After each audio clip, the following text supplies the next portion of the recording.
Hello बच्चों, मैं doctor Shashi Singh आप सबका अपने यूट्यूब चैनल संस्कृत ज्ञानोदय में स्वागत करती हूँ। आज मैं आप लोगों के लिए बहुत ही इम्पोर्टेंट प्रश्न लेकर के आई हूँ, जो कि नेट, जेआरएफ, टीजीटी, पीजीटी और संस्कृत से संबंधित सभी परीक्षाओं में पूछे जाते हैं। तो इसको ध्यान से देखिएगा और कोशिश करिएगा अपना मूल्यांकन करने की कि आपको इन प्रश्नों में से कितने प्रश्नों के उत्तर आ रहे हैं, और जितने प्रश्नों के उत्तर आपको आते हों वो कमेंट में आप हमको ज़रूर बताइएगा। तो चलिए क्लास स्टार्ट करते हैं। पहला प्रश्न है, श्रीमद् भगवद गीता में माया का कौन सा गुण नहीं है? श्रीमद् भगवद गीता में माया का कौन सा गुण नहीं है? ए दैवी, बी दुरत्यया, सी गुणमयी, डी असत। इन चारों में से सही आंसर है असत। ठीक है, तो ऑप्शन डी सही आंसर है। अगले प्रश्न की ओर बढ़ते हैं। अगला प्रश्न देखिए। अगला प्रश्न है, अंतवंत इमे देहाः का तात्पर्य क्या है? ये शरीर नाशवान है, आत्मा अजर अमर है, आत्मा नश्वर है, शरीर का अंत हो चुका है। तो इन चारों में से इसका सही आंसर है ऑप्शन ए, ये शरीर नाशवान है। अगले प्रश्न की ओर आगे बढ़ते हैं। अगला प्रश्न है, धिया निबद्धेयमतिद्वयी कथा के अंतर्गत अतिद्वयी कथा से दो किन कथाओं का उल्लेख किया गया है? ठीक, कादम्बरी तथा हर्षचरितम, बृहत कथा तथा वासवदत्ता, पद्मिनी तथा रयेशः, तिलक मंजरी तथा अवंती सुंदरी कथा। तो इन चारों में से सही आंसर है ऑप्शन बी, बृहत कथा तथा वासवदत्ता। ठीक है, धिया निबद्धेयमतिद्वयी कथा के अंतर्गत अतिद्वयी कथा से दो किन कथाओं का उल्लेख किया गया है? तो इसका सही आंसर है ऑप्शन बी, बृहत कथा तथा वासवदत्ता। अगले प्रश्न की ओर आगे बढ़ते हैं। अगला प्रश्न है, श्रेयसी केन तृप्यते सूक्ति ग्रहण की गई है। श्रेयसी केन तृप्यते सूक्ति ग्रहण की गई है। ठीक है, शिशुपाल वधम से, किरातार्जुनीयम से, अभिज्ञान शाकुंतलम से, मृच्छकटिकम से। इन चारों में से सही आंसर है ऑप्शन ए, शिशुपाल वधम से। ठीक है, इसका सही आंसर है ऑप्शन ए, शिशुपाल वधम। आगे देखिए। अगला प्रश्न है, नासतो विद्यते भावो ना भाव विद्यते सतः पंक्ति कहाँ से ली गई है? ऑप्शन ए, तर्क भाषा, बी, वेदांत सार, सी, श्रीमद् भगवद गीता, डी, सांख्य कारिका। इन चारों में से सही आंसर है ऑप्शन सी, श्रीमद् भगवद गीता। ठीक है, ना सतो विद्यते भावो ना भाव विद्यते सतः, यह जो पंक्ति है यह श्रीमद् भगवद गीता से ली गई है। तो ऑप्शन सी इसका सही आंसर है। अगला प्रश्न है, मृच्छकटिकम का शाब्दिक अर्थ क्या है? मिट्टी की गाड़ी, मिट्टी का घोड़ा, मृतगंत्री, कठिन प्रयास। इन चारों में से सही आंसर है ऑप्शन ए, मिट्टी की गाड़ी। ठीक है, अगला प्रश्न देखिए। वह धातु से तुमुन प्रत्यय लगाने पर रूप होगा। कौन सा रूप होगा? वही तुम होगा कि बहे तुम होगा कि ओढ़ी तुम होगा कि ओढ़ होगा? तो इसका सही आंसर है ऑप्शन सी, ओढ़ी तुम। अगले प्रश्न की ओर आगे बढ़ते हैं। अगला प्रश्न है, परस्य हृदय लग्नम न घोड़यति यच्छिरः पंक्ति ग्रहण की गई है। अभिज्ञान शाकुंतलम से, वृक्ष कटिकम से, कादम्बरी से, नल चंपू से। इसका सही आंसर है ऑप्शन डी, नल चंपू से। परस्य हृदय लग्नम न घुड़यति यच्छिरः, यह पंक्ति नल चंपू से ली गई है। ठीक है, तो ऑप्शन डी इसका सही आंसर है। अगले प्रश्न की ओर बढ़ते हैं। अगला प्रश्न है, ग्रामम गच्छत् तृणम स्पृशति में तृण में द्वितीय विभक्ति होती है, किस सूत्र से होती है? देखिए, कर्मणि द्वितीया से होती है, कि अकथितम च से होती है, कि तथा युक्तम च निप्सितम से होती है, या अभिनिवेशश्च से होती है? तो इसका सही आंसर है ऑप्शन सी, तथा युक्तम च निप्सितम। इस सूत्र से ग्रामम गच्छत् तृणम स्पृशति में तृणम में द्वितीय विभक्ति होती है। अगले प्रश्न की ओर बढ़ते हैं। अगला प्रश्न है, वेदांत सार के रचयिता कौन है? सदानंद योगींद्र, ईश्वर कृष्ण, बादरायण, केशव मिश्र। इसका सही आंसर है ऑप्शन ए, सदानंद योगींद्र। सदानंद योगींद्र वेदांत सार के रचयिता हैं। अगले प्रश्न की ओर आगे बढ़ते हैं। अगला प्रश्न देखिए, अगला प्रश्न है, सांख्य दर्शन में महदादि प्रकृति के विकार कहे गए हैं। द्वादश, त्रयोदश, षोडश, एकविंशति। सांख्य दर्शन में महदादि प्रकृति के विकार कहे गए हैं द्वादश, त्रयोदश, षोडश, एकविंशति। इन चारों में से सही आंसर कौन सा हो सकता है? इसका सही आंसर है ऑप्शन सी, षोडश। अगले प्रश्न की ओर आगे बढ़ते हैं। अगला प्रश्न है, आचार्य भरत मुनि के अनुसार नाटक में गीत का उद्भव हुआ है। आचार्य भरत मुनि के अनुसार नाटक में गीत का उद्भव कहाँ से हुआ है? ऋग्वेद से हुआ है, कि संगीत से हुआ है, कि यजुर्वेद से हुआ, कि सामवेद से हुआ है? तो इसका सही आंसर है ऑप्शन डी, सामवेद से हुआ है। तो आचार्य भरत मुनि के अनुसार नाटक में गीत का उद्भव कहाँ से हुआ है? सामवेद से हुआ है। अगला प्रश्न देखिए, अगला प्रश्न है, खंड काव्य कहा जाता है जो काव्य के एक देश का अनुसरण करता है, खंडों में विभक्त हो, खंडिता नायिका के चरित्र पर आधारित हो, और अगला है, महाकाव्य के कुछ सर्गों का निबद्धीकरण हो। तो खंड काव्य किसे कहते हैं? तो खंड काव्य का लक्षण क्या है? खंड काव्य का लक्षण है, इसका सही आंसर क्या होगा? खंड काव्य किसे कहा जाता है?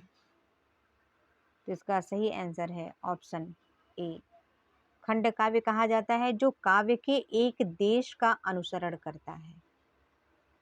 ठीक है, अगले प्रश्न की ओर आगे बढ़ते हैं। अगला प्रश्न है, साधर्म्य उपमा भेदे, यह उपमा का लक्षण किसने लिखा है? साधर्म्य उपमा भेदे, यह उपमा का जो लक्षण है किसने लिखा है? आचार्य विश्वनाथ ने, आचार्य मम्मट ने, जयदेव ने, पंडित राज जगन्नाथ ने। तो यह लक्षण किसका है? इसका सही आंसर क्या है? इसका सही आंसर है ऑप्शन बी, आचार्य मम्मट ने। अगले प्रश्न की ओर आगे बढ़ते हैं। अगला प्रश्न है, नीलोत्पलम शब्द में समास है। नीलोत्पलम में समास कौन सा है? द्वंद्व समास है, कि अव्ययीभाव समास है, कर्मधारय समास है, कि बहुव्रीहि समास है? तो इसका सही आंसर है ऑप्शन सी, कर्मधारय समास है। ठीक है, ये जितने प्रश्न मैं लेकर के आई हूँ ये लगभग परीक्षाओं में अधिकतर पूछे जाते हैं, तो इसको आप ध्यान से देख लीजिएगा, परीक्षा की दृष्टि से पढ़िएगा। ये सारे प्रश्न परीक्षा में पूछे जाने वाले ही प्रश्न हैं। ठीक है, अगले प्रश्न की ओर आगे बढ़ते हैं। श्रीमद् भगवद गीता में मूल प्रकृति के कितने प्रकार हैं? श्रीमद् भगवद गीता में मूल प्रकृति के कितने प्रकार हैं? 8 हैं, 2 हैं, 5 हैं, 10 हैं। तो इसका सही आंसर है ऑप्शन ए 8। श्रीमद् भगवद गीता में मूल प्रकृति के 8 प्रकार हैं। ठीक है, अगला प्रश्न देखिए। अगला प्रश्न है नक्तन दिवम में समास होगा कर्मधारय, अव्ययी भाव, द्वंद्व, तत्पुरुष। नक्तन दिवम में कौन सा समास होगा? कर्मधारय होगा कि अव्ययी भाव होगा कि द्वंद्व होगा कि तत्पुरुष समास होगा? ऑप्शन सी सही है। अगला प्रश्न है क्री धातु से स्त्रीलिंग में क्षत्रि प्रत्यय लगाने पर रूप बनेगा कुर्वती, कुर्वंती, कुर्वती, कुर्वंता। इसका सही आंसर है ऑप्शन सी कुर्वती। अब अगले प्रश्न की ओर आगे बढ़ते हैं। चारुदत्त नायक है शिशुपाल वधम में, रघुवंशम में, मृच्छकटिकम में, कादम्बरी में। ये आसान प्रश्न है। इसका सही आंसर है ऑप्शन सी मृच्छकटिकम में। चारुदत्त जो नायक है वह मृच्छकटिकम प्रकरण में है। ठीक है, अगले प्रश्न की ओर बढ़ते हैं। अगला प्रश्न है यदि उपमेय की उपमान के साथ संभावना व्यक्त की जाए तो कौन सा अलंकार होता है? उत्प्रेक्षा अलंकार, रूपक अलंकार, उपमेय उपमा अलंकार या संदेह अलंकार। तो इसका सही आंसर है ऑप्शन ए उत्प्रेक्षा अलंकार। अगला प्रश्न है आचार्य मम्मट ने शांत रस का अस्थाई भाव स्वीकार किया है। ठीक है, आचार्य मम्मट ने शांत रस का कौन सा अस्थाई भाव स्वीकार किया है? तो इस शम को, निर्वेद को, शांति को, दैनिक को। तो इसका सही आंसर है ऑप्शन बी निर्वेद को। अगले प्रश्न की ओर बढ़ते हैं। अगला प्रश्न है जनांतिक में एक मुद्रा का प्रकाशन होता है उसे क्या कहते हैं? जनांतिक में एक मुद्रा का प्रकाशन होता है तो उसे क्या कहते हैं? ठीक है, उसे चिन्ह मुद्रा, अंगुष्ठानामिका, मत्तवारणी या त्रिपताकाकार। तो इसका सही आंसर है ऑप्शन डी त्रिपताकाकार। जनांतिक में जो मुद्रा, जो हाथ का मुद्रा बनाते हैं तो उस मुद्रा को त्रिपताकाकार कहते हैं। ठीक है, अगले प्रश्न की ओर बढ़ते हैं। अगला प्रश्न है आचार्य मम्मट ने विप्रलंभ श्रृंगार के कितने भेद स्वीकार किए हैं?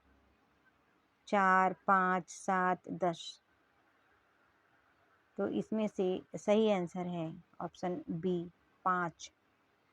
आचार्य मम्मट ने विप्रलंभ श्रृंगार के 5 भेद स्वीकार किए हैं। देखिए, आचार्य मम्मट ने विप्रलंभ श्रृंगार के 5 भेद स्वीकार किए हैं। कौन कौन से हैं? तो वे भेद हैं अभिलाष हेतु, विरस हेतु, ईर्ष्या हेतु, प्रवास हेतु तथा शाप हेतु। ये 5 जो है आचार्य मम्मट के द्वारा विप्रलंभ श्रृंगार के भेद स्वीकार किए गए हैं। ठीक है, अब अगले प्रश्न की ओर बढ़ते हैं। अगला प्रश्न है योगः कर्मसु कौशलम योग का लक्षण है, किसमें है भाई? योग सूत्र में है कि हठ योग प्रदीपिका में है कि श्रीमद् भगवद गीता में है कि सांख्य तत्व कौमुदी में है? योगः कर्मसु कौशलम, यह योग का लक्षण कहाँ प्राप्त होता है? तो इसका सही आंसर है ऑप्शन सी श्रीमद् भगवद गीता में। ठीक है, अगला प्रश्न देखिए। प्रश्न है यथार्थ अनुभव को न्याय की शब्दावली में कहा गया है? यथार्थ अनुभव को न्याय की शब्दावली में कहा गया है प्रमाण, आदर्श, प्रमा, करण। यथार्थ अनुभव को न्याय की शब्दावली में क्या कहा गया है? प्रमाण कहा गया है कि आदर्श कहा गया है कि प्रमा कहा गया है कि करण कहा गया है? तो इसका सही आंसर है ऑप्शन सी प्रमा। यथार्थ अनुभव को न्याय की शब्दावली में प्रमा कहा गया है। ठीक है। अगला प्रश्न देखिए। अगला प्रश्न है किमिव मधुराणाम मंडनम नाकृतीनाम, यह पंक्ति कहाँ से ग्रहण की गई है? कादम्बरी से, अभिज्ञान शाकुंतलम से, शिशुपाल वधम से या मृच्छकटिकम से? किम किमिव मधुराणाम मंडनम नाकृतीनाम पंक्ति ये कहाँ से ग्रहण की गई है? कादम्बरी से ग्रहण की गई है कि अभिज्ञान शाकुंतलम से, कि शिशुपाल वधम से या मृच्छकटिकम से? तो इन चारों ऑप्शन में सही आंसर है ऑप्शन बी, अभिज्ञान शाकुंतलम से। किमिव मधुराणाम मंडनम नाकृतीनाम, यह जो पंक्ति है यह अभिज्ञान शाकुंतलम से ग्रहण की गई है। आगे बढ़ते हैं अगले प्रश्न की ओर। अगला प्रश्न है तत्वमसि वाक्य के अर्थबोध हेतु स्वीकार की जाती है। तत्वमसि वाक्य के अर्थबोध हेतु स्वीकार की जाती है। जहल लक्षणा, अजहल लक्षणा, भाग लक्षणा या व्यंजना? तो इसका सही आंसर है ऑप्शन सी, भाग लक्षणा। ठीक है। आगे देखिए। बाणभट्ट ने अपनी कादंबरी का लेखन किया है पांचाली रीति में, वैदर्भी रीति में, गौड़ी रीति में या लाटी रीति में? तो बाणभट्ट ने अपनी कादंबरी का लेखन किस रीति में किया है? तो इसका सही आंसर है ऑप्शन ए, पांचाली रीति में। जो लोग मेरे चैनल पे नए हों वो मेरे चैनल को सब्सक्राइब भी कर लें और अपने दोस्तों में भी इस वीडियो को शेयर करिए, अधिक से अधिक लोगों में शेयर करिए जिनसे कि उनको लाभ मिल सके इसका। अगर मैं आप लोगों के लिए कुछ करती हूँ तो आप लोग भी औरों के लिए कुछ करिए जिससे कि उसका बेनिफिट उनको भी मिल सके। ठीक है। और तब मेरा भी जो मेहनत है वह रंग लाएगा, साकार होगा। जो लोग मेरे चैनल पे नए हैं मेरे चैनल को सब्सक्राइब कर दें और साथ में बेल आइकन को भी प्रेस कर देंगे जिससे कि जितनी भी मेरी आगे आने वाली वीडियो है उसका नोटिफिकेशन आप लोगों को मिलता रहे और उसका आप लोग लाभ ले सकें। और आप लोग वीडियो देखते हैं तो मेरे वीडियो को लाइक भी कर दिया करिए जिससे कि हमको भी प्रोत्साहन मिलेगा कि हाँ आपको इसका लाभ मिल रहा है या आपको यह वीडियो पसंद आ रहा है। ठीक है। तो हमको मोटिवेशन मिलेगा तो मैं आगे भी वीडियो आप लोगों के लिए बनाती रहूँगी, वरना मैं बंद कर दूँगी।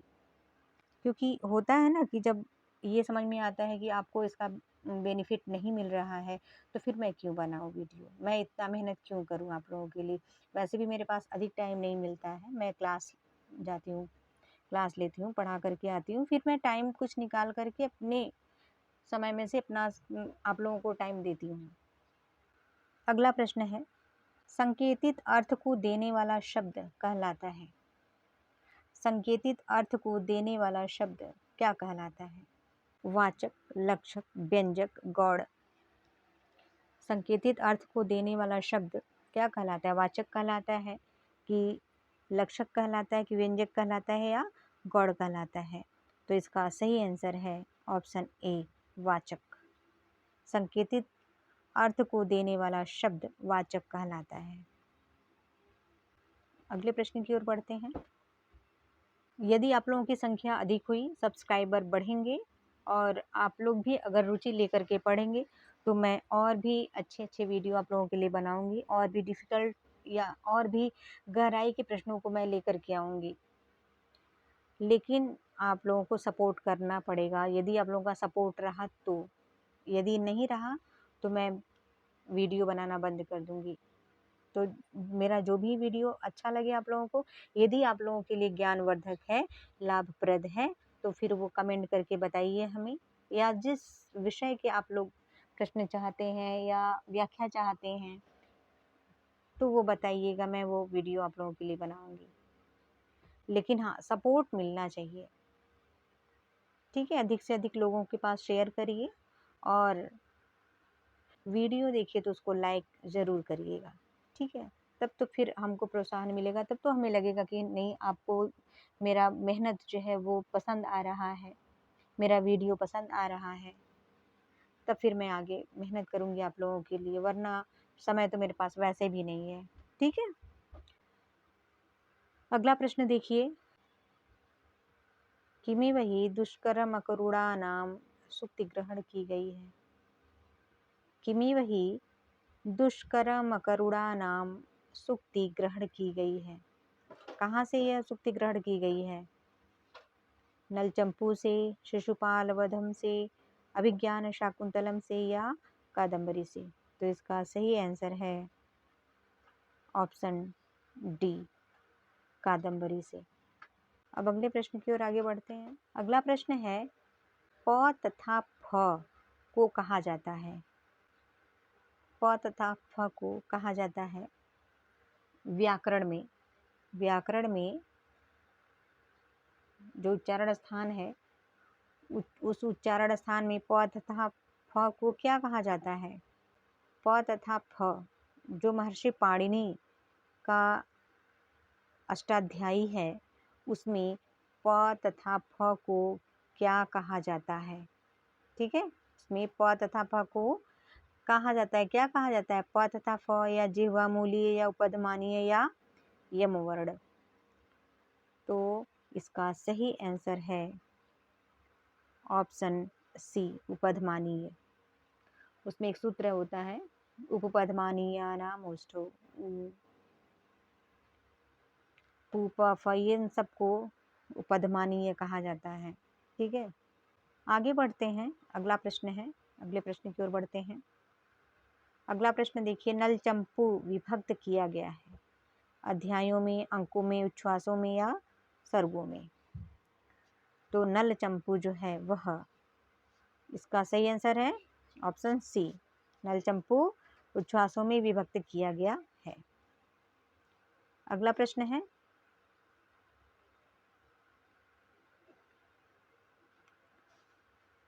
तर्क भाषा में शब्द प्रमाण का लक्षण है? आप्तवाक्यम शब्दः, वेदोक्तम वाक्यम शब्दः, शास्त्रोक्तम शब्दः, लोकवाक्यम शब्दः? तो इसका सही आंसर है ऑप्शन ए, आप्तवाक्यम शब्दः। यह तर्क भाषा में शब्द प्रमाण का लक्षण है। आप्तवाक्य ही शब्द है, आप्तवाक्यम शब्दः, यह सही आंसर है ऑप्शन ए। अगला प्रश्न देखिए, अगला प्रश्न है, नाटक में स्वगत का तात्पर्य है। नाटक में स्वगत का तात्पर्य है क्या? ऑप्शन ए अश्राव्य, बी सर्वश्राव्य, स्वागत योग्य, स्वयं गया? तो इसका सही आंसर है ऑप्शन ए, अश्राव्य। अगले प्रश्न की ओर बढ़ते हैं।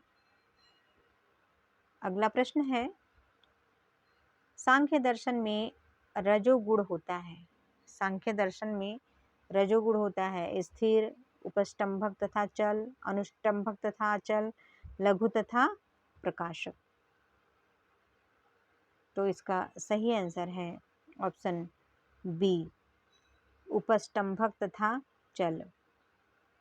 अगले प्रश्न की ओर आगे बढ़ते हैं। अगला प्रश्न है, अपादान कारक में विभक्ति होती है। चतुर्थी, पंचमी, सप्तमी, तृतीया? इसका सही आंसर है ऑप्शन बी, पंचमी विभक्ति। ठीक है, अपादान कारक में पंचमी विभक्ति होती है। अगला प्रश्न देखिए, अगला प्रश्न है, नलचंपू के रचयिता हैं श्रीहर्ष, माघ, त्रिविक्रम भट्ट, विल्हड़? इसका सही आंसर है ऑप्शन सी, त्रिविक्रम भट्ट। ठीक है, नलचंपू के रचयिता हैं त्रिविक्रम भट्ट। अगला प्रश्न है, साहित्य दर्पण के रचयिता हैं आचार्य विश्वनाथ, विद्यानाथ, मम्मट, पंडित राज जगन्नाथ? इन चारों में से सही आंसर है ऑप्शन ए, आचार्य विश्वनाथ। साहित्य दर्पण के रचयिता हैं आचार्य विश्वनाथ। अगला प्रश्न देखते हैं। अगला प्रश्न है, अधोलिखित में से लक्षणा के लिए कौन सा हेतु अपेक्षित नहीं है? ऑप्शन ए, मुख्यार्थवाद, बी, समवाय संबंध, सी, रूढ़ि, डी, प्रयोजन? तो इसका सही आंसर है ऑप्शन बी, समवाय संबंध। देखिए प्रश्न है, अधोलिखित में से लक्षणा के लिए कौन सा हेतु अपेक्षित नहीं है। ठीक है, नहीं है यहाँ पर, तो कंफ्यूजन नहीं होइएगा। तो जो नहीं है वह कौन सा है, वह है ऑप्शन बी, समवाय संबंध। अगला प्रश्न है, नाटक के मंगलाचरण को कहा जाता है। मंगल वाक्य, आशीर्वचन, नांदी, स्तुति। मंगलाचरण को क्या कहा जाता है? नाटक में जो मंगलाचरण होता है उसको कहा जाता है, ऑप्शन इसका सी आंसर है, नांदी। जो मंगलाचरण होता है उसको नांदी कहते हैं। ठीक है, ये जो नांदी है, नांदी पाठ, वह 3 प्रकार का होता है, आशीर्वादात्मक, वस्तु निर्देशात्मक और नमस्कारात्मक। ठीक, अगले प्रश्न की ओर बढ़ते हैं।